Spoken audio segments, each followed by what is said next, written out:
Good morning dear students, welcome to your Hindi class. Hindi की कक्षा में बच्चों आपका स्वागत है। आज हम भाषा के बारे में जानेंगे। ओके, भाषा जो हम एक दूसरे से बातचीत करने के लिए, लिखने पढ़ने के लिए हम यूज़ करते हैं, वो होती है भाषा। बहुत सारी भाषाएं जो है हमारे देश में बोली जाती है। जैसे हम अधिकतर जो है, हमारी देश की मातृभाषा हिंदी है, तो हिंदी भाषा हम अधिकतर सब बोलते हैं।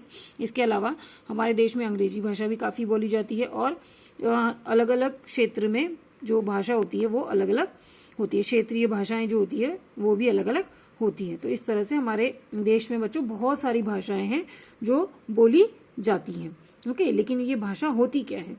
भाषा बोलचाल तथा लिखने पढ़ने का माध्यम है। भाषा एक ऐसा माध्यम है जिसके द्वारा हम एक दूसरे से बातचीत कर सकते हैं या हम लिख पढ़ सकते हैं। मतलब अपने विचारों को हम या तो लिख सकते हैं या फिर दूसरे के विचारों को हम पढ़ सकते हैं। ठीक है, तो भाषा बोलचाल तथा लिखने पढ़ने का माध्यम है जिसके द्वारा हम दूसरों के विचारों को पढ़कर या सुनकर समझते हैं। ओके, दूसरे के जो विचार होते हैं उनको हम पढ़ करके या सुन करके समझते हैं। कोई बोल रहा होता है तो हम उनको सुन करके समझते हैं, या फिर किसी ने कुछ लिखा होता है तो हम उसको पढ़ करके उनको समझते हैं, या फिर अपने विचारों को बोलकर या लिखकर समझाते हैं। हमें अपने विचारों को किसी को बताना होता है या हमारे मन में क्या चल रहा है, हमें किसी को कुछ बोलना होता है तो हम उसको बोलकर बता सकते हैं या फिर हम उसको लिखकर भी समझा सकते हैं।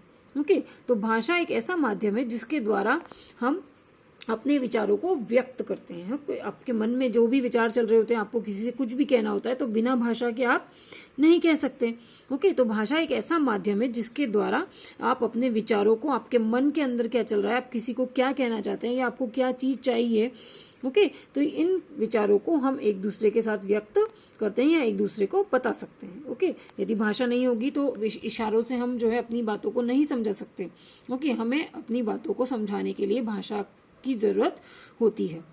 ओके बच्चों, भाषा जो है बोलचाल तथा लिखने पढ़ने का माध्यम है जिसके द्वारा हम अपने विचारों को व्यक्त कर सकते हैं, बोल करके, लिख करके, या फिर दूसरों के विचारों को पढ़ सकते हैं। ठीक है, और भाषा जो है बच्चों दो प्रकार की होती है। एक होती है मौखिक भाषा और एक होती है लिखित भाषा। पहली बच्चों मौखिक भाषा। जिस भाषा के द्वारा हम अपने विचारों का आदान प्रदान बोलकर और सुनकर करते हैं वह मौखिक भाषा कहलाती है। ओके, भाषा के इस प्रकार में हम अपने विचारों को जो है या तो बोलकर बताते हैं या फिर दूसरों के विचारों को हम सुनते हैं। इसमें हम लिखते नहीं है। मौखिक यानी कि होता है ओरल।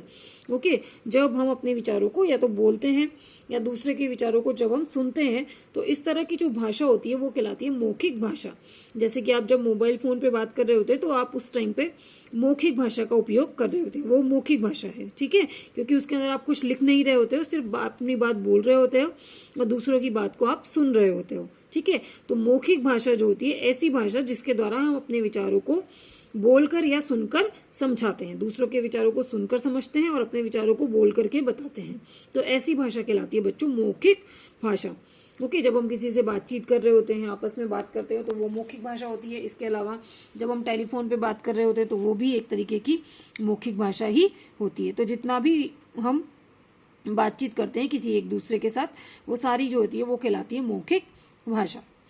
दूसरा भाषा का प्रकार होता है बच्चों लिखित भाषा। जिस भाषा के द्वारा हम अपने विचारों का आदान प्रदान पढ़कर और लिखकर करते हैं उसे लिखित भाषा कहते हैं। ओके, जब हमारे कोई जिस तक हमें अपनी बात पहुंचानी होती है वो हमारे सामने नहीं होता है, या फिर वो हम मुझसे फोन पर भी बात नहीं कर सकते, तो हम क्या करते हैं अपने विचारों को लिख देते हैं और उस तक जो है वो पहुंचा देते हैं। ओके, तो या दूसरों के विचारों को हम पढ़ करके समझ लेते हैं। तो इस तरह की जो भाषा होती है वो कहलाती है बच्चों लिखित भाषा। जैसे हमें कोई हमसे दूर रहता है तो हम उसको पत्र लिख करके अपने विचार उसके को बताते हैं। तो इस तरह की जो भाषा होती है वो बच्चों कहलाती है लिखित भाषा। तो लिखित भाषा का एग्जाम्पल होता है बच्चों पत्र लेखन। जब आप किसी को पत्र लिखते हैं, लेटर लिखते हैं, तो वो एक तरीके की लिखित भाषा ही होती है। ओके, आप किसी को मैसेज भेजते हैं तो मैसेज में आप जब लिख करके अपने विचारों को उसको बताते हैं तो वो भी एक तरीके की लिखित भाषा ही होती है। ओके,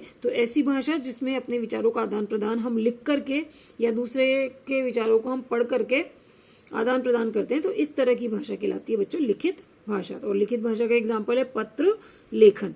या पर किसी को पत्र लिखना। और मौखिक भाषा का एग्जाम्पल है किसी से बातचीत करना, फोन पे बात करना या आमने सामने रह करके बात करना। तो इस तरह की भाषा कहलाती है मौखिक भाषा। ओके बच्चों, आज के लिए इतना ही। I hope you all have understood. आपको समझ में आ गया होगा। ओके बच्चों, थैंक यू।